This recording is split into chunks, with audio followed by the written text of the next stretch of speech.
टमाटर और प्याज के दाम में गिरावट की वजह इनके उत्पादन में वृद्धि है।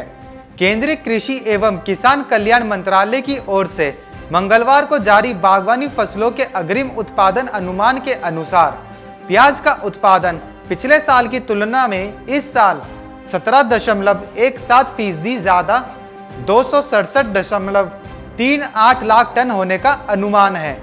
टमाटर का उत्पादन पिछले साल के 190.1 लाख टन के मुकाबले 8.2% बढ़कर 205.7 लाख टन का अनुमान है। 22 मार्च से चल रहे लॉकडाउन के बाद से देश को अनलॉक किया गया है। लॉकडाउन के कारण सब्जियों के दाम में थोक बाजार में काफी गिरावट देखने को मिली है। आलू को छोड़कर प्याज, टमाटर समेत ज्यादा हरी सब्जियों के दाम में कोरोना काल में कमी आई है, लेकिन अब कुछ कारोबारियों की माने तो होटल, रेस्टोरेंट और कैंटीन खुलने की वजह से उम्मीद की जा रही है कि अब सब्जियों के दाम में इजाफा हो सकता है। राजघाट में तेजी से नर्मदा का जल स्तर बढ़ रहा है। मंगलवार को जल स्तर 125.900 मीटर पर पहुंच गया। नर्मदा खतरे के निशान से 2.52 मीटर ऊपर बह रही है। खतरे का निशान 123.280 मीटर पर है। वहीं बैक वाटर पर अब खेतों में जमा होने से फसलों को नुकसान हो रहा है। पिछले साल डूब के कारण फसलों को नुकसान हुआ था, वहीं अभी बारिश से पहले जलस्तर बढ़ने लगा है।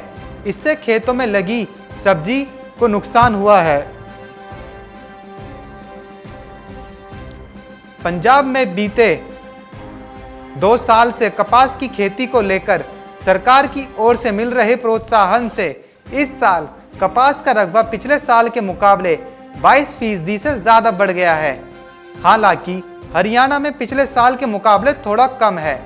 खास बात यह है कि भारत समेत वैश्विक बाजार में इस साल कॉटन यानी रुई के दाम में भारी गिरावट के बावजूद कपास की खेती के प्रति देश के किसानों की दिलचस्पी कम नहीं हुई है।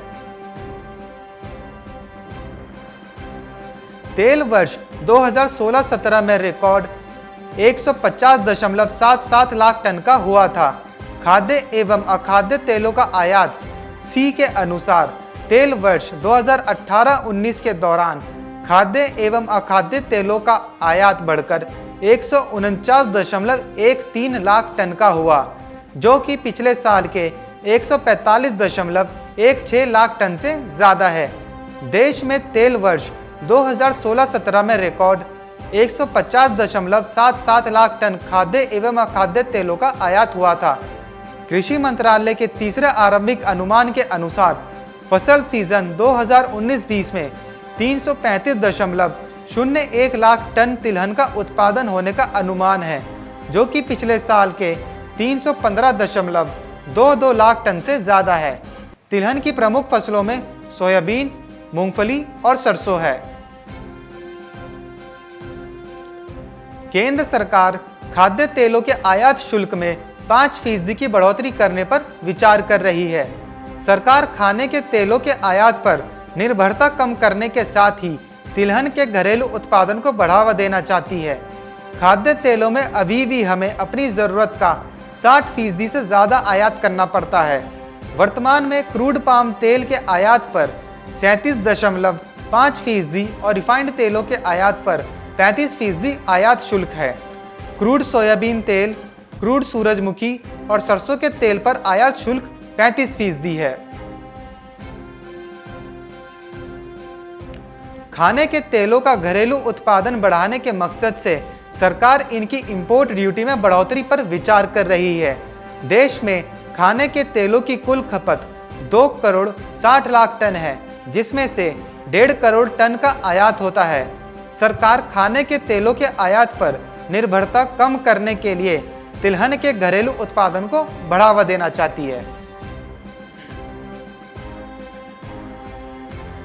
कोरोना वायरस के चलते लॉकडाउन के बीच भले ही तमाम बिजनेस नुकसान झेल रहे हों, लेकिन पार्ले जी बिस्कुट की इतनी अधिक बिक्री हुई है कि पिछले 82 सालों का रिकॉर्ड टूट गया।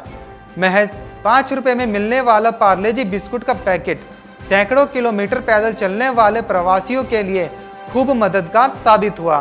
किसी ने खुद खरीद के खाया तो किसी को दूसरों ने मदद के तौर पर बिस्कुट बांटे। बहुत से लोगों ने तो अपने घरों में पार्ले जी बिस्कुट का स्टॉक जमा करके रख लिया है। Bureau report, market times TV.